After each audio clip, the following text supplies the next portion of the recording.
প্রিয় দর্শক, আজকের ফানি নিউজ আপডেটে আপনাকে স্বাগতম। অদ্ভুত যানজট।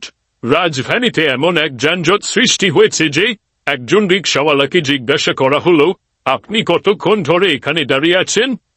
তিনি উত্তর দিলেন, ভাই, আমি তো এখানেই জন্মেছি। মুরগির বিদ্রোহ। একটি মুরগি ঘোষণা দিয়েছে, আমি আর ডিম পারবো না, এবার মানুষে কিছু করুক। ডিমের দাম বেড়ে যাওয়া এটি মুরগিদের প্রথম প্রতিবাদ বলে মনে করা হচ্ছে। আবহাওয়ার অবস্থা। বাইরে এত বেশি বৃষ্টি হচ্ছে যে ছাতা বিক্রেতারা এখন ছাতার সঙ্গে বিনামূল্যে লাইফ জ্যাকেট দিচ্ছে। কিছু লোক তো নৌকা কিনতে গুগল সার্চ শুরু করে দিয়েছে।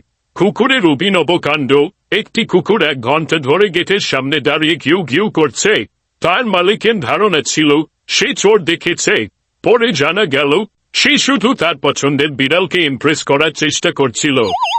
Funny reporter live. এইমাত্র জানা গেছে যে কোনো নতুন খবর এখনো পুরনো হয়নি। একটি গোপন সূত্র বলেছে, আমরা নিজেরাই জানি না আমরা আসলে কোন সূত্র। এমন আরো মজার সংবাদ পেতে আমাদের সাথে থাকুন। ধন্যবাদ।